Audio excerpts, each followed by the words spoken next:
I don't want to give away too much. I feel Black like it's better Mirror? to go into it like You can give away more than the title. so. Like, imagine if you could create an algorithm that could fucking predict the future, and then the like the implications of that, and then like Minority Report. But there's and that gives away you find How that do out you in the know first episode, so Minority I feel like I'm not Report? spoiling too much, but there's like a lot of implications, It's and then excellent.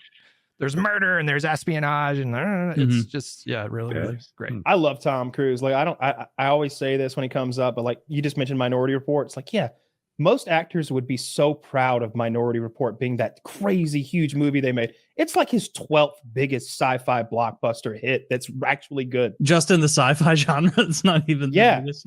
That's what Tom Cruise Oblivion makes. was trash though. That movie was boring. Yeah, Oblivion was kind of trash. Oblivion. It would have been a cool like Black Mirror episode or like 30-minute short or like part of an anthology series of like sci-fi horrors. But instead, it's like, man, we've been here for 2 hours, Morgan Freeman. What's going on? Black Mirror's coming back just in time for the second Trump administration too. So they got the timing down really well there. What is Tom Cruise's best movie? Magnolia. What's that about? Born on the 4th of July, maybe. I don't know, but if you go on by like, all right, I'll tell you my favorite Tom Cruise movie. Okay, list your favorite Tom Cruise movies until you name one I've seen, and then we can talk about that one. I really like Top Gun, the first one. I think the music, like when I watched it, I was a kid, and that music just like really spoke to me, and like he was just so fucking cool. And like I didn't realize that it was a gay like movie. I didn't realize that it was a gay movie at the time as a kid, but I was like, but it spoke to something inside you didn't understand yet. I was getting some weird feelings on the inside. He was playing beach volleyball, and Iceman was like, you can be, what does he say? You can be my wingman anytime. And then Val Kilmer smiles with those big ass white teeth. What'd you say, I Hutch? haven't seen that one. Maverick was so goddamn good. It was so good in theaters. It was amazing. Oh, you thought so? Yeah, I loved it. I absolutely loved it. Yeah, I liked it. I thought it was good. I thought Kyle sometimes calls it member berries. It's a South Park reference where like they're kind of playing into your nostalgia. Like here's the part where Goose does Goose stuff. Yeah, the same opening scrawl with like the same font, the same music. So yeah, when Goose sings at the bar, I'm like, fast forward. And like, it was a football game instead of a volleyball game. Like they definitely hit a few beats that were like meant to be nostalgic. Yeah. I'm looking through his entire filmography now. And I haven't seen most of these, but Tropic Thunder, I forgot he was in that as the funny executive. That is that movie. I watched it within the last year. That movie holds up so well. It is hilarious. So fucking funny. I remember not knowing that was him until after the fact. Yeah, he's got those like weird forearms and like prosthetic hands on there. So I remember like seeing him hit a phone with those like weird prosthetic fat fingers and being like, what the hell is wrong with this actor's hands? Like, why do they look so stiff and weird? No, it's Tom Cruise. Kyle, what's the time travel movie? It's something close to The Day After Tomorrow. That works. Yeah, The Day After Tomorrow. Is that what it is? Okay. No, I like that one a lot. I can't think of one I like more. Wait, the one with Chris Pratt?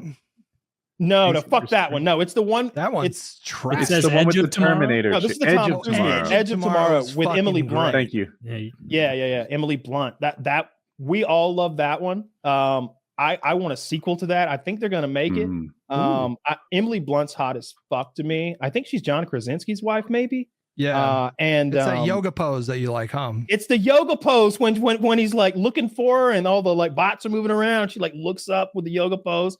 I also think that when I see the modified chopper blade sword, that was cool as shit to me. That to me was movie, like, yeah. They changed the name of that movie after it came out on video. Yeah. So it came out in theaters as Edge of Tomorrow, and then when it came out on like Blu-ray or whatever, they changed it to Live, Die, Repeat, which was that's weird. a worse name. I've never heard of a film changing their name after the fact. So you guys all know about movies more than I do, and I'm looking at this filmography for Tom Cruise. So that movie, have you guys all seen Eyes Wide Shut? Have you guys seen that? Yeah, I've seen it. I started it once and I fell asleep because it was very late. I'll get around to it, but I did hear that after that movie came out, apparently, like rapidly, Kubrick died. And then they removed a bunch of stuff. They like made a different cut of it What's the story there? It seems like something you guys would know. He died after production, before it was released. I know that, but I don't know what you're talking about. I heard that they like removed a lot of things from the movie before they released it. Is that right? That would surprise me. I don't know anything about that. It would surprise me that they would tinker with Kubrick's work. It would be more likely that he would leave it in such a state that it could not be edited. That's what he's known for, burning negatives, so that there can be no alteration. Burning all the alternate cuts and all the outtakes and all that shit. I've seen it. I don't like it. It's just not for me. I didn't like the subject matter. The film's fine. I just don't like the subject matter. You know what I mean? Like it's a well-made movie. It's about something I don't care to see. Yeah, I guess it's like a secret pervert sex society. Like, and then Tom Cruise and Nicole Kidman had this weird thing in their relationship, and they were married at the time. So and that's why he cast him. I'm sure it's a big part of it. And they divorced shortly after that. They did. You were asking, the Dark Horse Tom Cruise movie is Collateral. You ever see that, where Jamie Foxx is Foxx is a cab driver, Tom Cruise is a hitman in town for the night, and Jamie Foxx he's like, drive me all night, I'll give you, and he hands him like $2,000. And he's like, okay. I love that movie, but I hate the way that it's shot. Like the digital, it just doesn't look good, but he is fantastic in that movie. I linked like a short clip there. It's called if anybody listening wants to see it, it's a quick little thing. It's called Collateral Hip Draw. And it's just Tom Cruise getting in a quick little gunfight in the movie.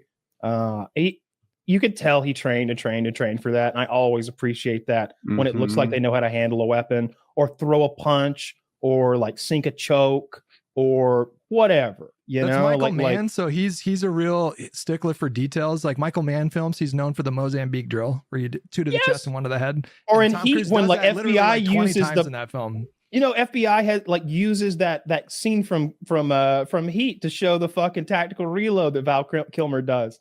Like, there's lots of cool shit in Michael Mann movies. Heat is another one of those. It's 3 fucking hours long, but if you don't mind, it's 3 hours of good shit. It's De Niro. I think he's developing a sequel for that.